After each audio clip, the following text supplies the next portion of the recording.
everyone, and welcome to Surviving UX Podcast, where you can keep your video camera off and your mic set to mute because no one's expecting anything from you during this call. I'm your host, Meg Kramer, and with me is Jessamyn Edwards. Today, we have two special guests joining us. But first, let's check in with Jessamyn. Jessamyn, how was your week? My week was good. I did deal with some macheting of my ideas and dreams a little bit this week, but I told myself it was all, it was like a gentle reminder to like not get too confident. Being a designer, having a career, having experience, because it means nothing when you're talking to the wrong person. So I definitely had some macheting going on, but I kept my cool. Was this like of a particular project or a like your long-term vision ideas for your life? Improvements, things that we can improve. No time for that stuff. So yeah. But anyway, how about you? How was your week? Well, big week for me here. I had my return to work week. I think it's all way too fresh and new to be really able to reflect on it with a deep meaning and a really well-formed statement about it. I think my brain is just like on absolute overdrive. And I'm fairly certain that staring at screens and sitting at my desk is making me like physically ill. So I will say that having a child is very difficult and is physically taxing on you in other ways. But like maybe the things that we do for our job are also not maybe physically good for us either. Not a surprising statement, but it's kind of interesting to be back staring at a screen for multiple hours at a time.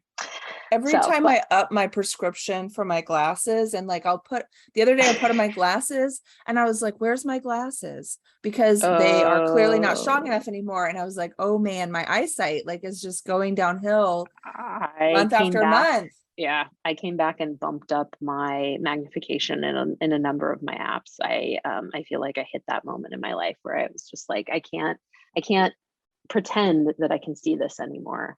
I need to bump this up. So all right, we're going blind. Very cool. Awesome. But it is my pleasure, y'all, to welcome some guests that we have today. We have two besties, best friends on the pod. They have been in the UX field together for 1 million years, and they've even worked at the same companies together.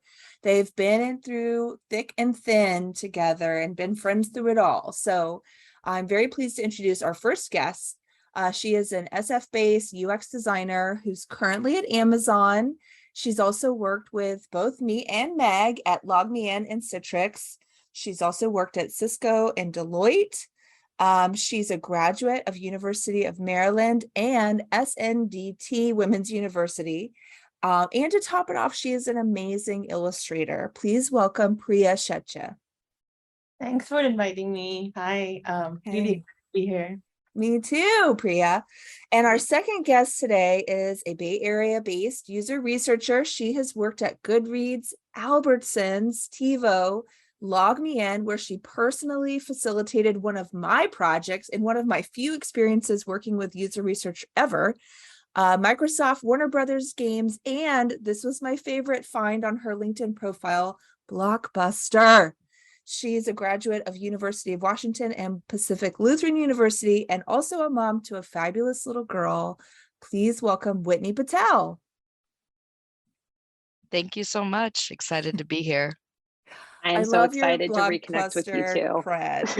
I'm sorry, Whitney. Like that to me just jumped out at me. I can't let it go. I know I probably should. Like it's been almost a decade since they all shut down. Oh man, I remember hearing when my store was going to shut down. I was so sad. I wasn't like store manager, but I was a shift lead manager at that time. Okay. And, that sounds pretty important. I had keys, that felt. Ooh. We were just reminiscing about video stores the other day. So when I saw that, it gave me a chuckle. I was like, that is so cool. I loved my Blockbuster work. I mean, customer service work, I think, can be very tiresome and tedious, But when you're in a field like video rentals, you still get to have a lot of fun. And to be honest, I still think I credit Blockbuster with a lot of my um, social abilities to talk to participants now in research, like just talking to a complete stranger for 30 to 40 minutes at a time. I was able to build those skills behind that cash register when I was working there for so long. I love trying it. to figure out which kind of candy they would most prefer. Trying to sell them on a movie pass bundle. Like, I see you in here every week. It's totally worth it. Well, Awesome. like I said, it's been too long since we've connected with you folks, and it's so nice to hear your voices again.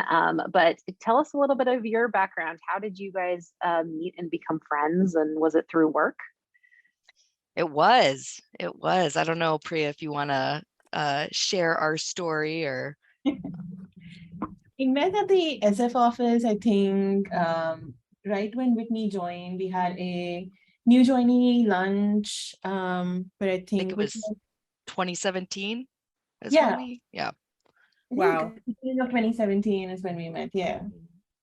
Back when people used to go out to lunch for every reason they could think of. Pretty much. I miss Yeah, that.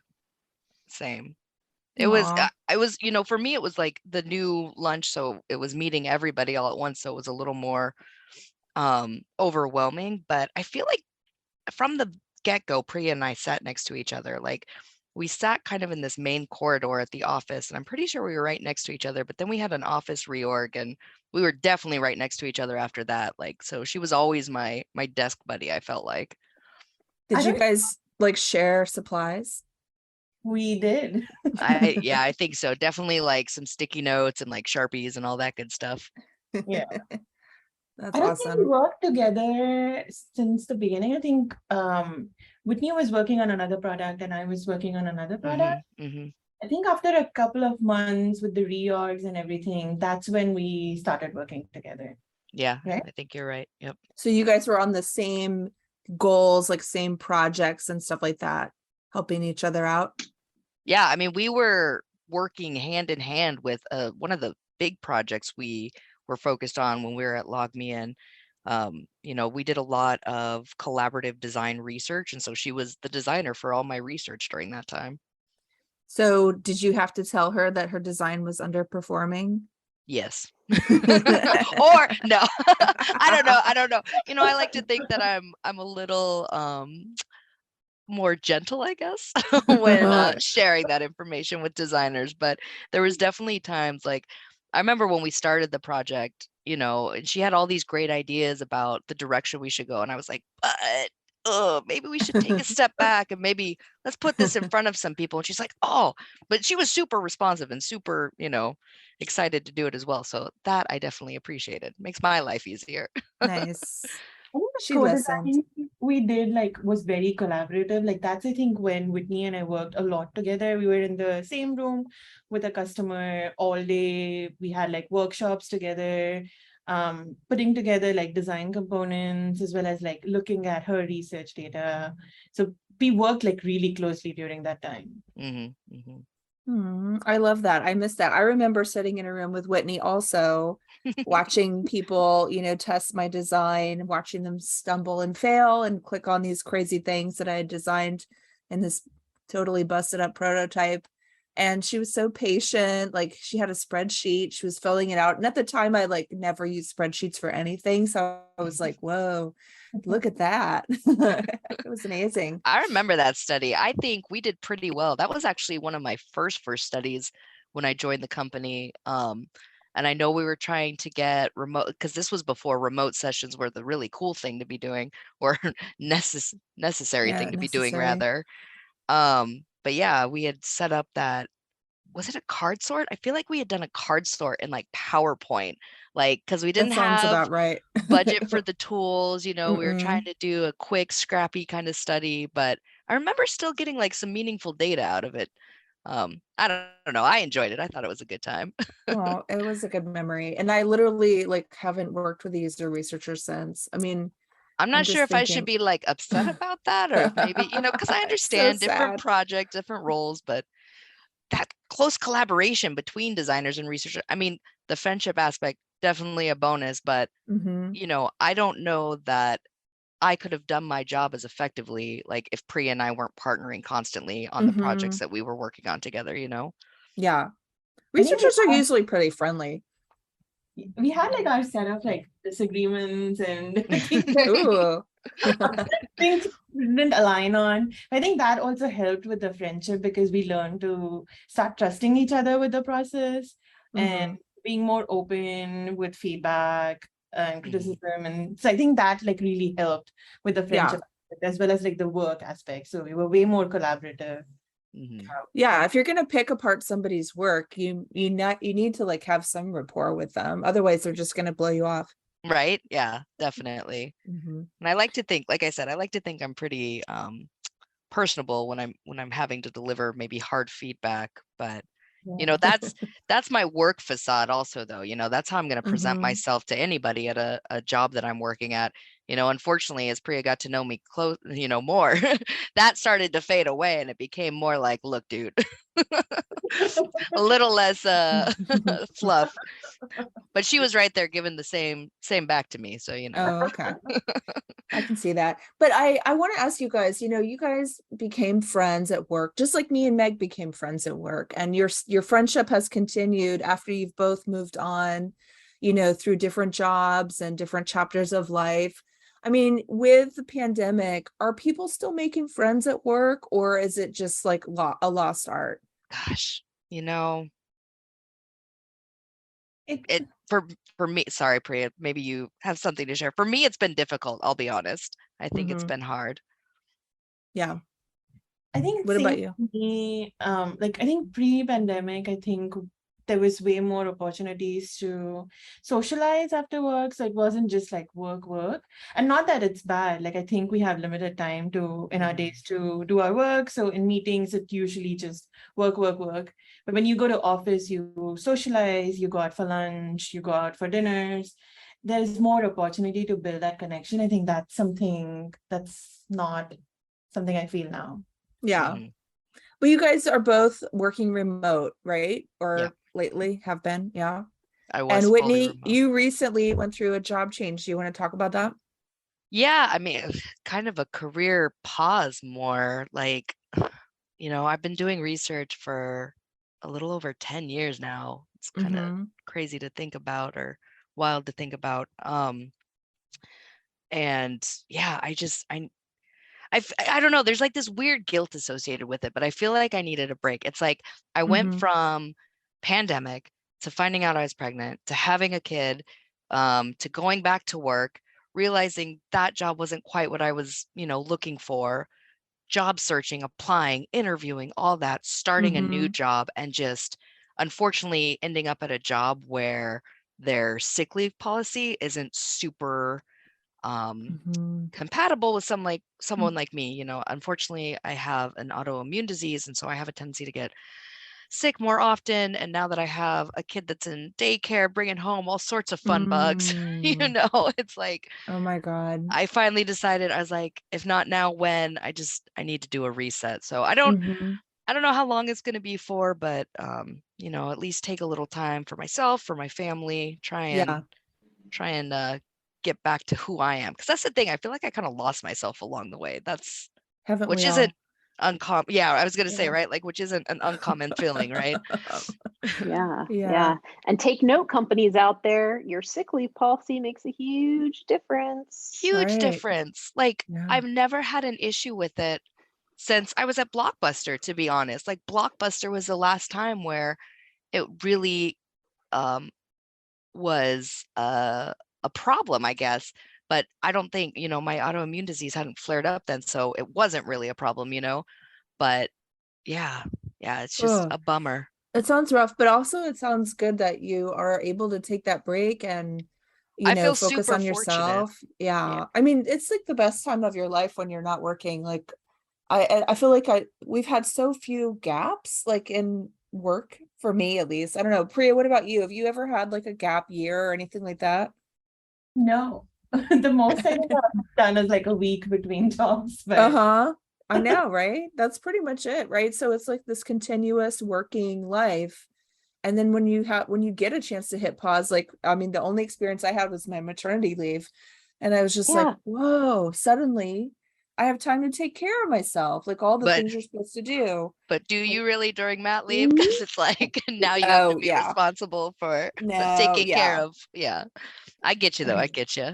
Gosh. So yeah, but I think, like, Priya, you were saying, like, dinners, lunches, and hanging out with friends and stuff like that. Like, what are you doing now to like make friends with people that you work with? Is there anything you've changed about how you interact with people? Maybe like just messaging people on Slack, getting Yeah. understanding of what they're working on, and also like just having like random chats with people. Yeah. The team I'm on also is like really social, so we do discuss like personal things we are doing over the weekend and stuff like that in our meetings. So it helps a little bit, but I think still in the in-person fun that we used to have, I think Whitney and I also like traveled a lot together. Like all of that is kind of like missing. Um, Yeah. so Traveled for work together or just personal? we did No. travel to work together. Yeah. Yeah. Like, well, I Oh. mean, key example, we were down in Santa Barbara. Like at one point it felt like we were down there every week or every other week. And so, not only did we get to see you guys and hang out, but then it's like we end up staying at the same hotel. So it's just Mm-hmm. that after Mm. work downtime. Like you don't really want to go out because you got to get up and go back to work the next day or you got a flight or whatever. But there's usually, food, drinks at the hotel, gives you time to Mm-hmm. chit Yeah. chat. A lot of shared Nice. experiences that don't really have anything to do with And work, then right? Mm-hmm. Mm-hmm. in Yeah. person too, like I think when we used to meet in the SF office, like we would be in like the meeting room or like a whiteboarding session together. So we were just like always together, working on ideas, disagreeing, agreeing on things. I Mm-hmm. think that also helped build that bond. Mm-hmm.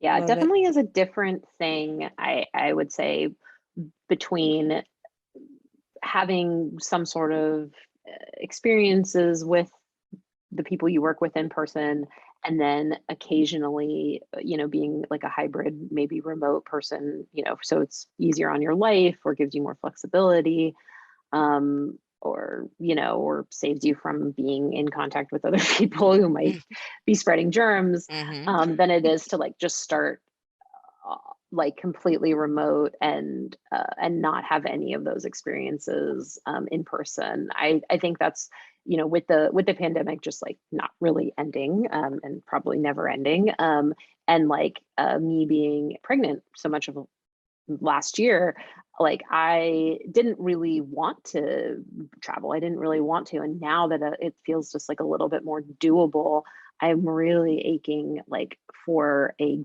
team meetup.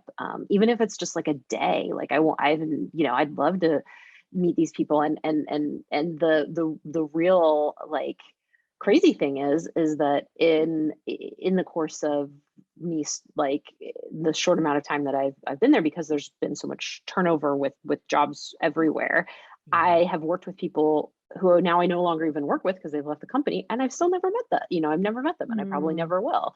Mm-hmm. It's kind of nuts to think that like you're not going to have any connection like that with folks. Yeah. um so yeah, That's how it was well, with speaking my of kind of last like, role too. yeah, Oh, yeah. sorry. I was just gonna say, other challenging things. Do you guys have any interesting stories of other shared misery or trauma working on particular projects, or anything like that?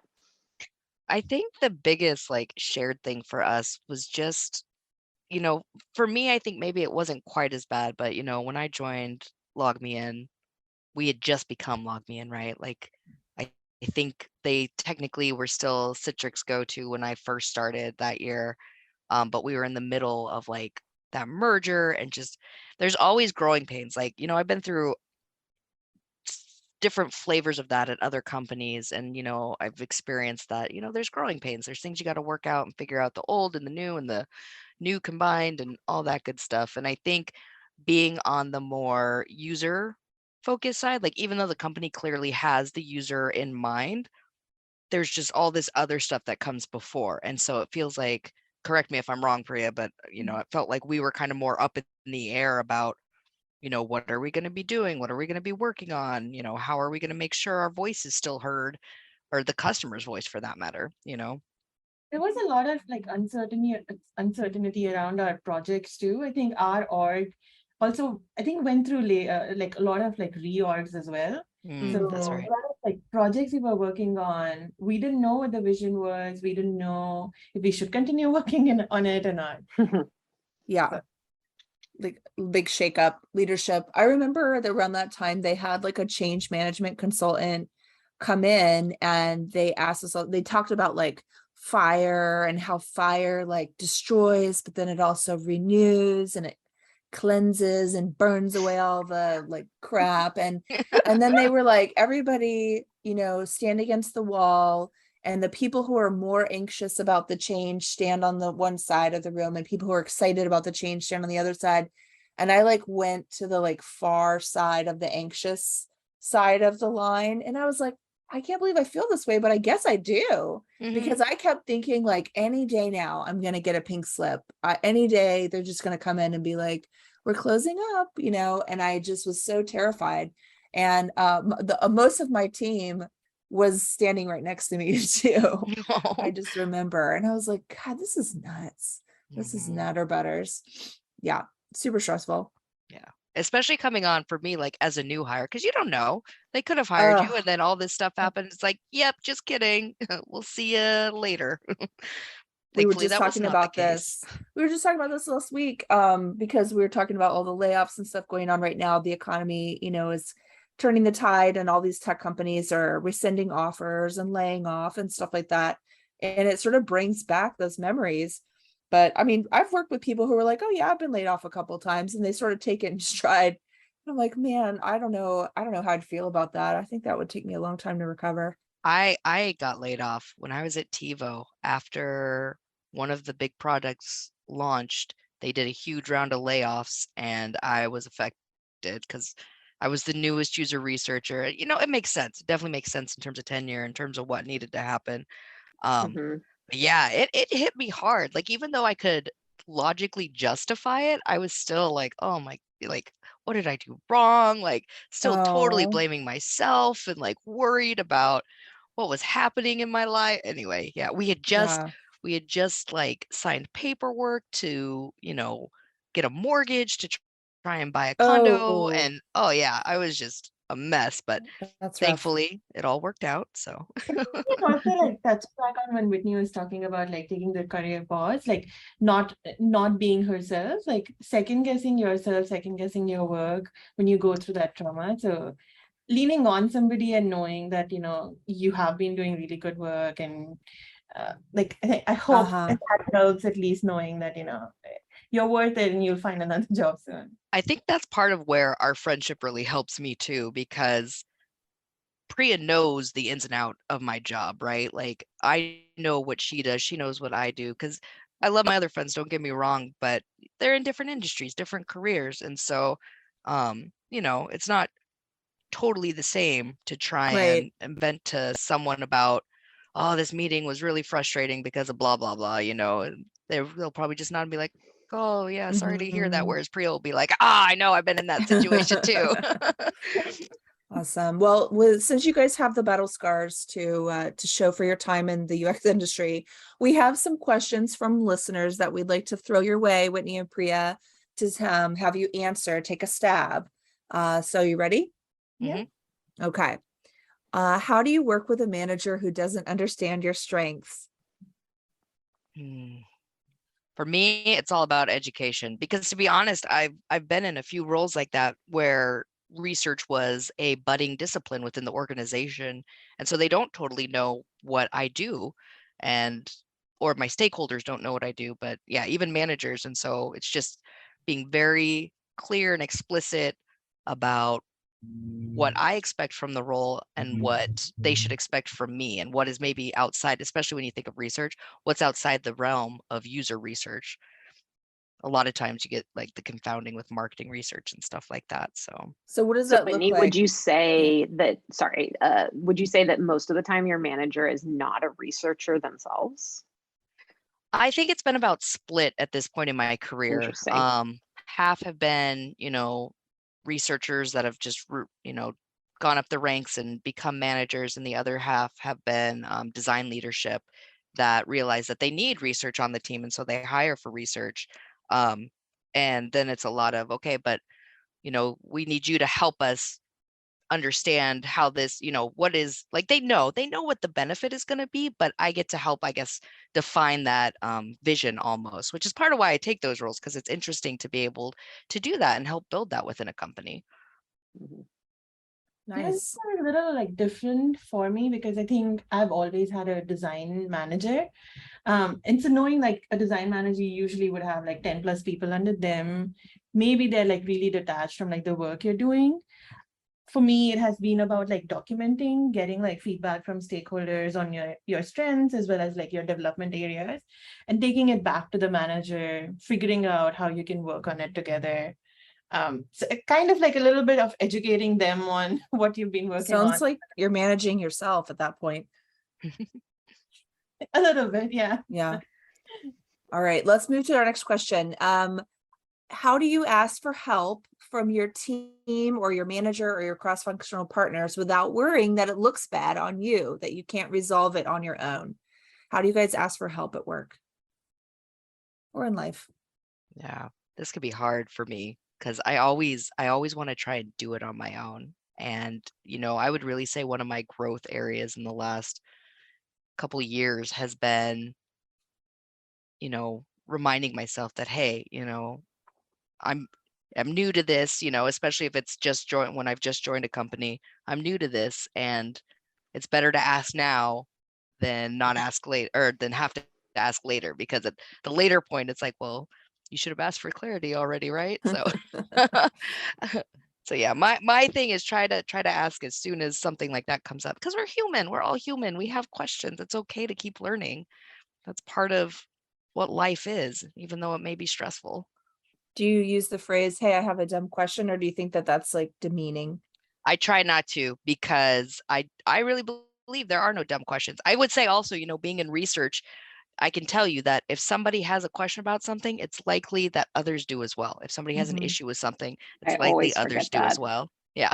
Always forget that. Honestly, I still do too, but I try to bring it up. I try to remind myself of that, especially when I'm in one of those nerve-wracking situations where it's like, oh, I know I should probably know this, but I need to ask.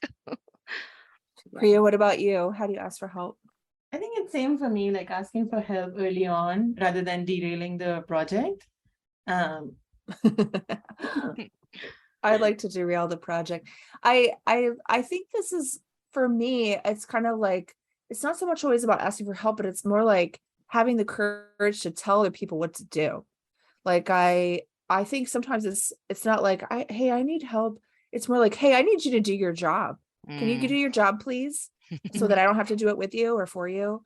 That's something I still am too nice about, I think. And I want to get a little more mean or a little more direct. Or you know what question I really want to ask is, and what is it that you do here?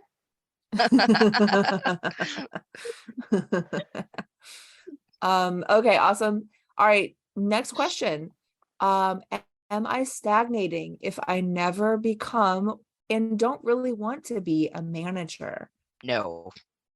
I have Okay. very strong opinions on this, just because I also, it might change one day, but I'm definitely still at the point where I don't want to go on a management track. I like running research. I like doing research. Not to say that research managers don't do that, but it's a different set of skills and stuff that they need to focus on, or yeah. So Yeah. that's my opinion on it. I think there's lots of, and I think we're lucky in the tech industry. There's lots of growth for individual contributors. Like, you don't have to go on management tracks anymore. So you want to be a principal? Yeah, like that would be the ultimate, or like, yeah, that's what I'd be working towards right now. Nice.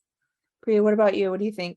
I think same, and even in like the individual contributor role, like sometimes people don't even want to like climb that ladder. Like it's okay to coast at a certain level.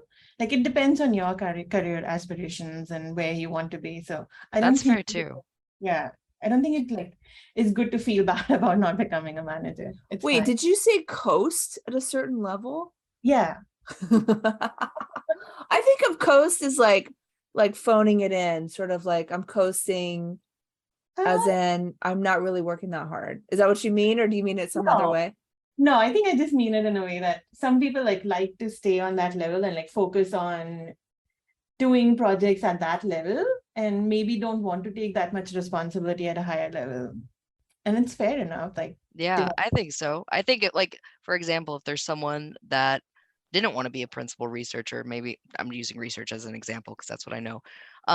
They want to be just a senior, for example, if that's the leveling, as long as they're meeting expectations and they're happy with what they're doing, then yeah. why force them? Why force them out, Yeah, I think a good description comes from, I want to say, Radical Candor, where she talks about superstars and rock stars and like managing both types of people, where like the superstars being like very, very achievement oriented and like getting to the next level. And then like your rock stars are just like people who do really good at what they do and don't really need to be having that thing, like the next thing like dangled in front of them. And like how do you keep those people like motivated and satisfied as well, given that they're not kind of on the same type of track.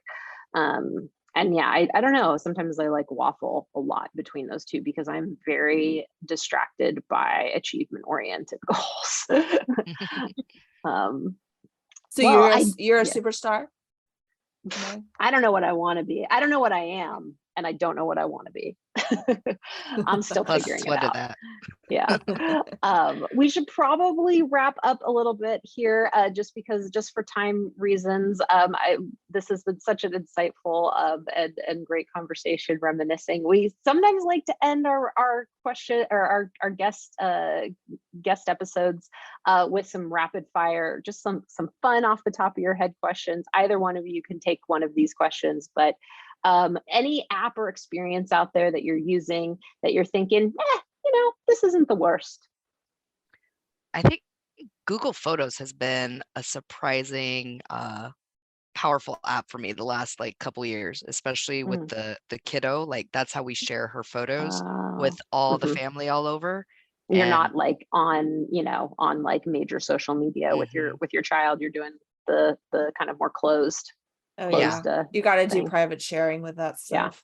But the Google Photos app makes it really easy. I'm glad you mentioned that, because my husband is on Android and I'm on iPhone, and so we can't share photos. Like he's basically out of the loop on everything. So we were trying to talk about, and we were like, is Picasa still around? Google Photos, man.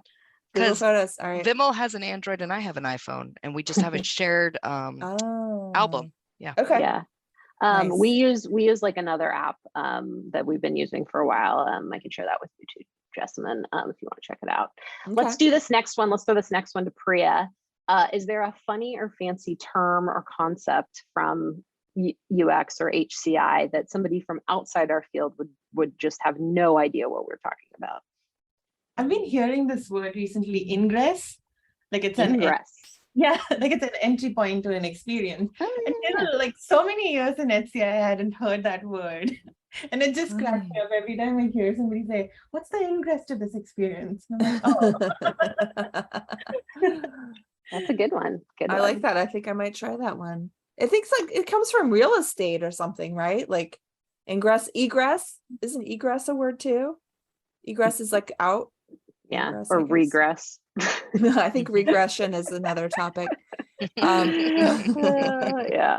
All right. And then for both of you, since this podcast is all about surviving our careers and the week ahead, what is one thing you're keeping in mind, your one do and your one don't for the next week ahead? Something you're trying to do more of and something you're trying to do less of?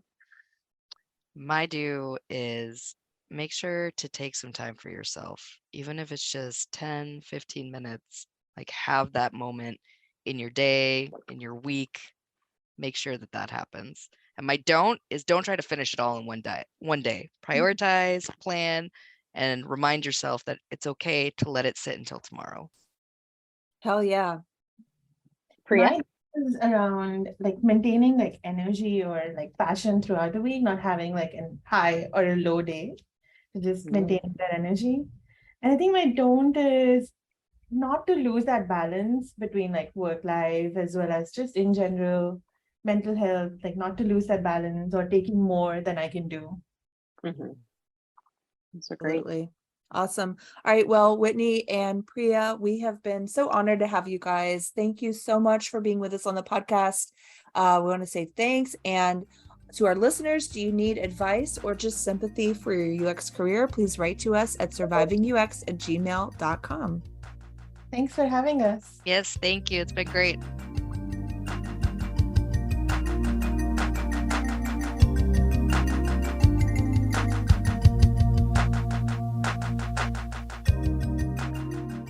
Surviving UX is hosted and edited by Jessamyn Edwards and Meg Kramer. Our theme music is, among other things, the on-hold music for Cisco phones, Opus No. 1 by Tim Carlton and Derek Deal.